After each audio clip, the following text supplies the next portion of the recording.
Gilmar, meu amigo e irmão, eu estou gravando esse vídeo para desejar as mais ricas bênçãos de Deus sobre a sua vida, parabenizando pelo seu aniversário. Estou no nordeste do país, mas não podia deixar passar em branco esse registro do meu apreço, da minha admiração. No dia do aniversário do pastor Gilmar Santos, o ministro da Educação, Milton Ribeiro, manifestou seu apreço e admiração pelo presidente da Convenção Nacional das Igrejas e Ministros da Assembleia de Deus. Nas redes sociais, Gilmar diz que prega o evangelho há 40 anos e divulga suas aulas de teologia. Porém, o pastor também atua como intermediário entre o Ministério da Educação e municípios.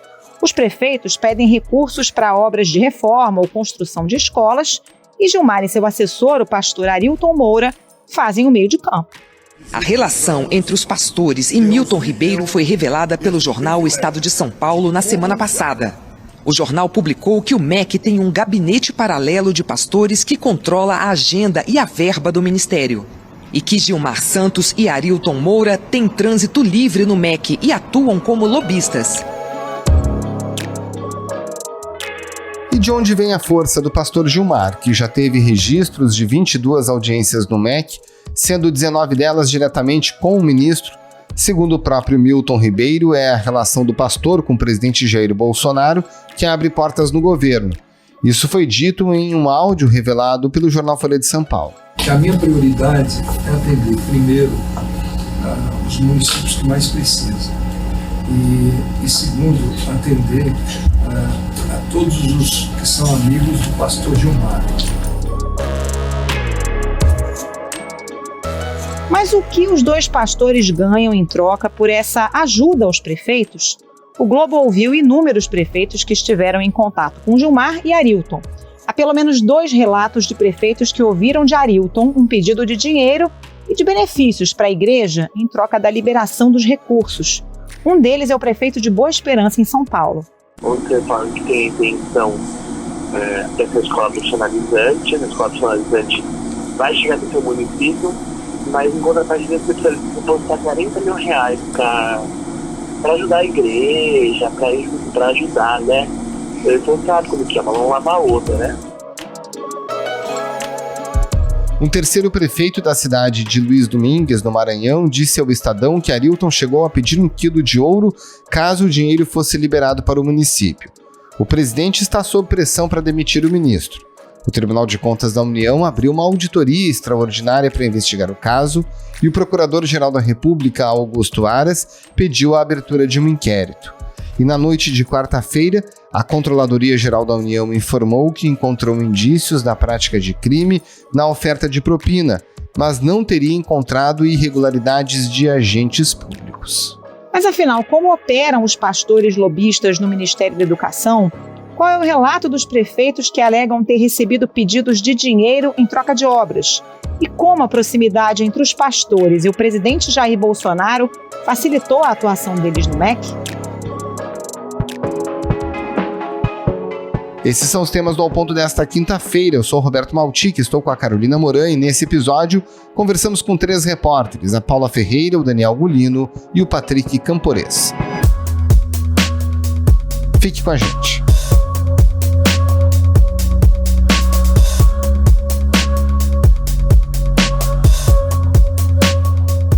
Paula Ferreira, quem são os pastores Gilmar Santos e Arilton Moura? Em algum momento eles já foram funcionários do Ministério da Educação e é possível dizer que eles exerciam algum tipo de influência na liberação de dinheiro antes mesmo da chegada do ministro Milton Ribeiro?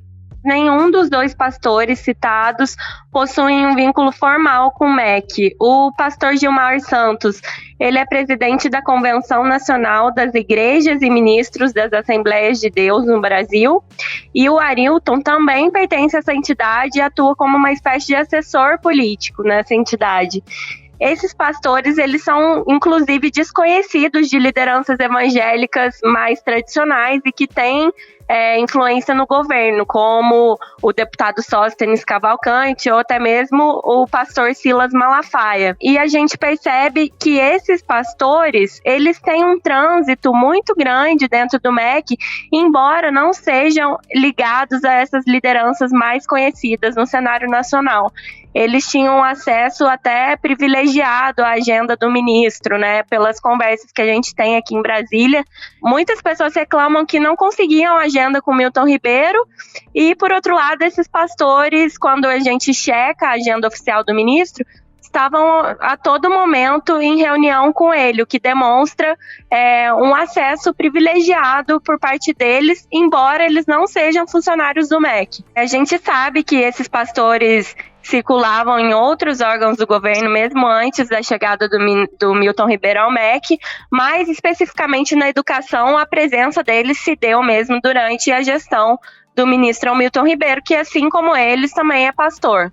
Paula, a gente sabe que o MEC tem várias formas para liberar recursos, algumas por determinação constitucional, como é o caso do Fundeb, mas queria focar aqui num tipo específico de recurso que é liberado por meio do Plano de Ações Articuladas do Fundo Nacional de Desenvolvimento da Educação, o FNDE. De que forma as prefeituras conseguem ter acesso a esse recurso? É uma liberação de livre escolha do MEC? Como é que ele chega na ponta? O plano de ações articuladas, ele é uma espécie de verba, né, que é muito importante para as prefeituras, porque ela pode justamente ser utilizada para compor a infraestrutura, né, da rede, ou mesmo para valorização de professores, entre outras finalidades. Tem manutenção, modernização, reforma, compra de equipamentos, capacitação, transporte escolar, entre muitas outras possibilidades. E o PAR, ele tem um critério um pouco flexível em relação à concessão de verbas, né? Somente em 2020 que o PAR começou a ter critérios mais fixos, né? Relacionados ao IDEB, entre outras características. Mas, embora desde 2020, né, a gente tenha alguns critérios novos e tal, em comparação com outros tipos de verba, é uma rubrica que prevê um pouco mais de flexibilidade na concessão. E aí, esse tipo de verba foi justamente a verba que ficou aí no centro, né, dessa crise dos pastores, porque, segundo os relatos, eles facilitavam o acesso de prefeitos parceiros a essas verbas por meio do FNDE.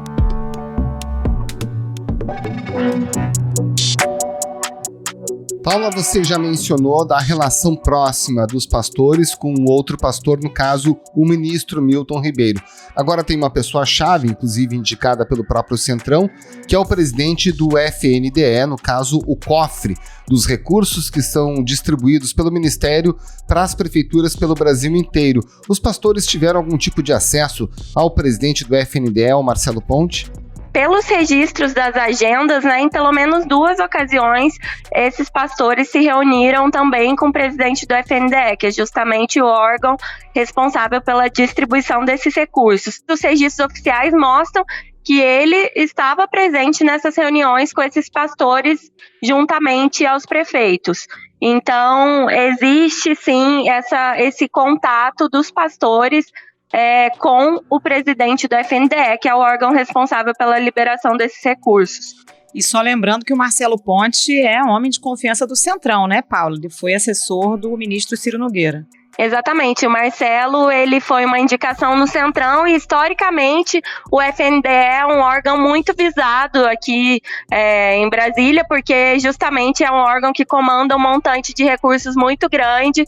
O Ministério da Educação tem um mundo, né, de ações e de verbas para investimento e boa parte delas fica centrada no FNDE. Então, o FNDE é muito visado. Toda vez que tem uma troca de ministro ou trocas de cargos, os partidos ficam muito de olho nesse órgão, porque ele domina uma fatia muito grande do orçamento. E também tem uma articulação direta na ponta, né? Justamente na base eleitoral com as prefeituras. Então, ele pode ser estrategicamente muito valioso, né? Para a política mesmo partidária. Paula, descendo um pouco o escalão dentro do próprio Ministério da Educação, alguns nomes já aparecem relacionados a esse caso. Um deles é o do Odimar Ribeiro, que era um ex-assessor, que foi demitido na esteira das primeiras reportagens que o Estado de São Paulo fez a respeito desse tema. E um outro nome que aparece é o do Luciano de Freitas Mussi, que é apontado pelos prefeitos como uma espécie de articulador da liberação desse dinheiro do Ministério para as prefeituras. O que a gente já sabe em relação a esses dois personagens? Em relação ao Odimar, levantou muita suspeita porque ele acabou sendo exonerado do cargo logo que o escândalo veio à tona, na semana passada. O Odimar chegou ao MEC em setembro de 2020 e, segundo as nossas apurações, ele seria um dos principais articuladores desse esquema junto aos pastores, Ele era a pessoa dentro do MEC que fazia essa triangulação com os pastores, que por sua vez falavam com os prefeitos. O Odimar, ele é um ex-PM e ele também atua como pastor na mesma igreja do ministro Milton Ribeiro. Então, existe essa relação também próxima dos dois, em relação à questão religiosa.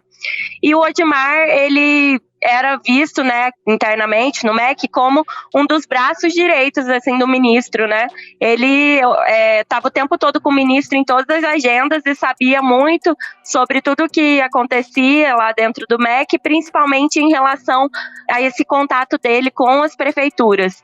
E essa saída dele coincidindo com as primeiras revelações sobre essa atuação dos pastores levantou muita suspeita, de que seria ali já uma demissão para tentar abafar a crise. Já o Luciano é uma pessoa que também chegou ao MEC, segundo as informações do jornal Estado de São Paulo, pelas mãos desses dois pastores, que estão com um trânsito amplo dentro do ministério, o Arilton e o Gilmar. E o Luciano, ele é advogado e atua como uma espécie de apoio a esses religiosos dentro do Ministério da Educação. Então, são dois personagens que estavam formalmente ligados ao MEC, porque tinham cargos lá dentro, mas com interface com esses dois pastores que não têm um vínculo formal, atuando como espécie de operadores ali,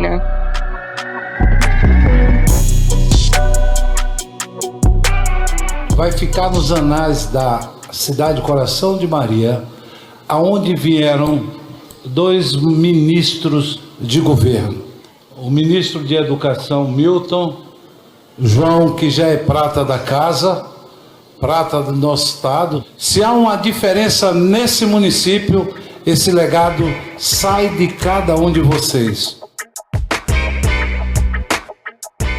Paula, a gente já consegue identificar como é que os prefeitos chegavam até esses pastores? Quem é que procurava quem? Dessa conversa com diferentes prefeitos que eu sei que vocês estão fazendo aí na sucursal em Brasília, dá para identificar um modo comum de atuação? Pois é, Carol, pelo que a gente tem conversado aqui com os prefeitos, o que acontece? Esses dois pastores, eles têm interlocução com algumas pessoas nas cidades, dos municípios, que fazem esse contato inicial com os prefeitos, e a partir desse contato dele com os prefeitos, eles facilitam o acesso desses prefeitos ao ministro da Educação. Porque a gente sabe que uma agenda de um ministro, é uma coisa super disputada. Não é qualquer pessoa que tem acesso a um horário, na agenda do ministro, porque o ministro tem muitas coisas para fazer, outras autoridades para receber. Só que como esses dois pastores gozavam de muita influência junto ao Milton Ribeiro, eles usavam isso para facilitar para prefeitos que muitas vezes precisavam fazer algum pleito junto ao MEC, mas eram prefeitos de cidades super pequenas e que dificilmente teriam acesso fácil ao ministro da Educação. Então, essa é a triangulação que eles fazem. Eles promovem esse encontro desses prefeitos das cidades pequenas com o ministro da Educação. E aí, durante essas reuniões, os prefeitos fazem seus pedidos, seja de verbas ou outras questões pendentes relacionadas à educação, diretamente ao ministro ou a seus assessores mais próximos. E aí, o que ainda não se sabe, mas que há indícios, é em relação à contrapartida, que esses prefeitos dariam. No áudio revelado pela Folha de São Paulo, o ministro Milton Ribeiro fala a respeito de uma contrapartida na forma do que seriam construções de igrejas, né? Então, o apoio que a gente pede não é segredo, isso pode ser publicado. É apoio sobre a construção das igrejas. É uma ponta solta, a gente ainda precisa se aprofundar nesse tema. Ô Paula, para a gente fechar, estamos gravando essa conversa na tarde de quarta-feira. Por enquanto, o Milton Ribeiro segue ministro da Educação, né? Mas como é que está o clima no ministério? Tem uma percepção de que realmente a crise escalou e a situação dele ficou insustentável? Ou ainda uma expectativa de que ele possa seguir como ministro da Educação? Pois é, Carol, desde que essa crise começou, a fritura só elevou, né, do Milton Ribeiro, e a gente sabe que existem pessoas graúdas de olho nesse cargo, porque, como eu disse anteriormente, o Ministério da Educação tem um dos principais orçamentos da Esplanada e uma grande capilaridade, né, o que faz com que ele seja muito visado por políticos, né, e outras autoridades. E a gente sabe que nos bastidores o Centrão tem atuado muito para que essa crise termine de fato com a demissão do Milton Ribeiro, porque há um interesse dos partidos em indicar o sucessor, né? Então, nesse momento a gente acompanha aqui o noticiário, porque a posição também da bancada evangélica vai ser muito importante nesse momento. A gente sabe que gerou um racha aí, porque muitas lideranças proeminentes não estão apoiando o Milton Ribeiro, que agravou a situação dele. Mas nesse momento ainda é incerto. A gente aguarda para ver como a bancada evangélica vai se posicionar formalmente, para ver se vão conseguir garantir uma sobrevida ao Milton ou se o Centrão, né, e outros interessados vão sair vitoriosos aí com a saída dele. Paula Ferreira, obrigada pela participação. Bom trabalho para você. Muito obrigado, Paula. Um abraço e um bom trabalho. Abraço, bom trabalho.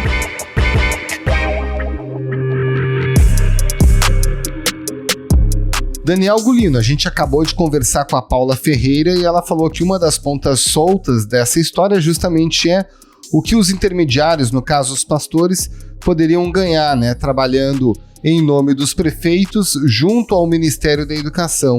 E aí a gente conversou com um monte de prefeito de vários locais do Brasil e pelo menos em 2 casos houve relato da parte do prefeito do pedido de dinheiro, de alguma vantagem, em troca dessa intermediação. Você conversou com um deles, né, o prefeito Kelton Pinheiro, da cidade de Bonfinópolis, em Goiás. O que ele disse? O que o Kelton contou? Ele disse que ele foi a uma reunião em março do ano passado no MEC, o ministro fez uma apresentação, falou, e depois dessa reunião, os 2 pastores, o Arilton e o Gilmar, convidaram eles para um almoço num restaurante aqui em Brasília. E quando ele estava lá nesse almoço, o pastor Arilton teria feito uma proposta para ele, perguntou se ele estava precisando de alguma coisa na cidade dele. Quando ele disse que precisava de uma escola, o pastor Arilton falou que poderia ajudar a liberar os recursos dessa escola, mas ele teria que pagar R$15 mil naquele dia mesmo para o pastor. Ele perguntou o que o senhor disse à escola e ele falou que teria os 7 milhões, né? Isso. Uhum. Mas logo emendou depois que a contrapartida seria... Acho que eu teria que dar 15 mil para ele naquele dia para ele poder fazer a indicação lá.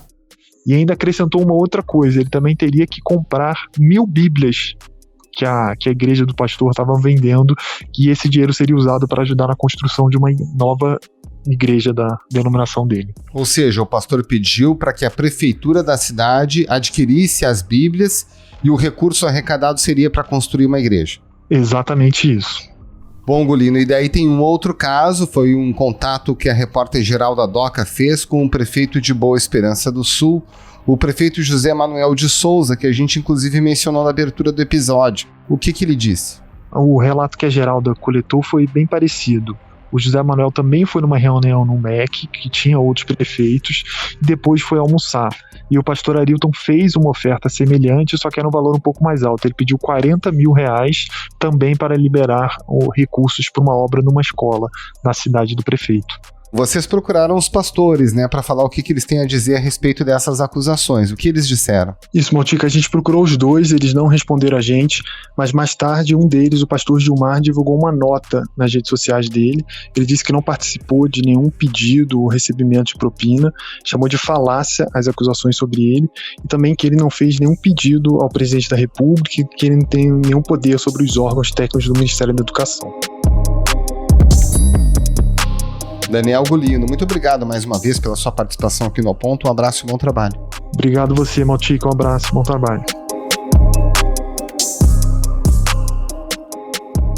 Meus amados e queridos irmãos, estamos aqui com o nosso querido pastor Gilmar Santos. Acabamos agora de participarmos da reunião com o presidente Jair Messias Bolsonaro e estamos aqui na caravana do nosso querido pastor Gilmar. Patrick Camporês, conta pra gente de onde é que vem a relação dos pastores Gilmar Santos e Arilton Moura com o presidente Jair Bolsonaro. Olha, Carol, essa é uma questão importante porque esse relacionamento vem antes mesmo do Milton Ribeiro assumir o Ministério da Educação. O primeiro encontro de que se tem notícia do presidente Jair Bolsonaro com esses dois pastores foi em 5 de abril de 2019, tinha ali menos de, nem completado 4 meses de governo, e logo, alguns meses depois, teve um segundo encontro no dia 18 de outubro de 2019 e um terceiro encontro em 14 de outubro de 2020. Um quarto encontro foi em um culto religioso fora do Palácio do Planalto. O que a gente sabe é que esses encontros com o presidente não tinha participação de outros parlamentares, a agenda geralmente ali era dos pastores com Jair Bolsonaro. Na sequência desses encontros, eles faziam algum culto, uma oração com o presidente. Nesse primeiro momento que a gente tem, são só esses encontros com uma característica mais religiosa, digamos assim.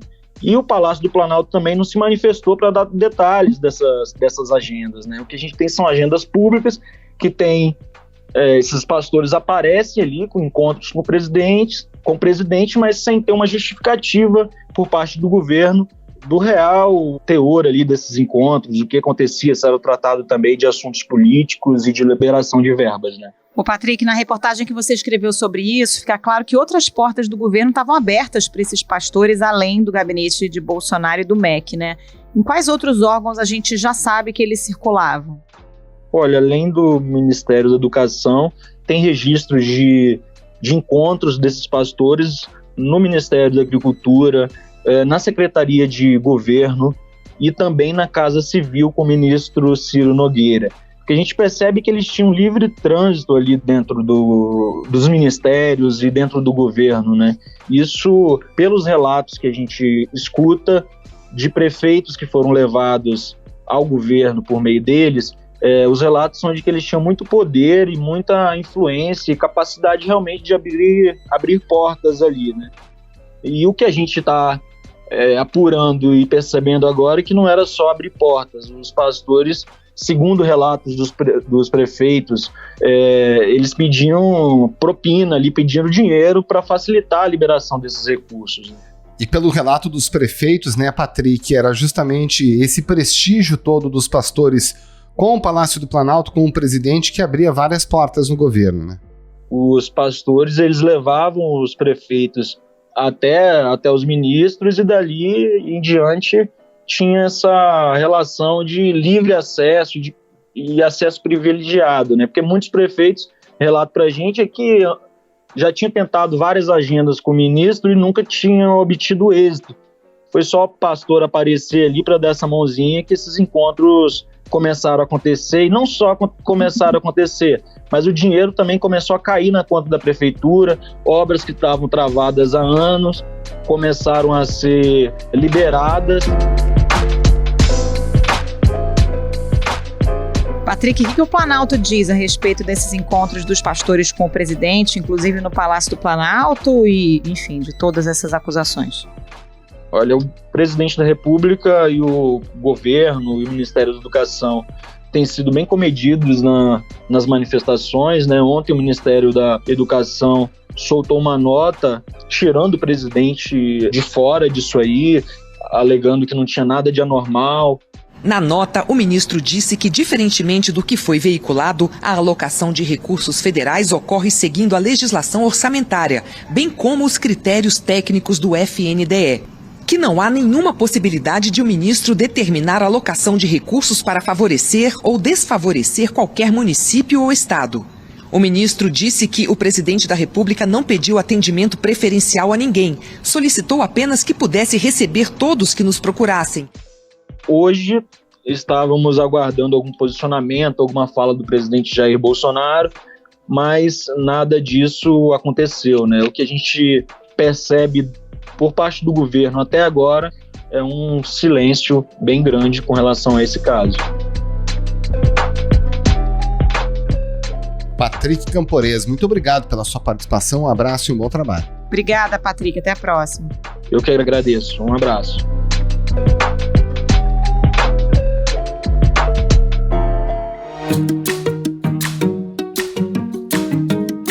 E esse foi o Ponto de hoje, o podcast diário da redação do Globo. Nessa conversa a gente conta com a participação de toda a equipe do jornal, as mesmas pessoas que levam até você informação e análise de qualidade todos os dias.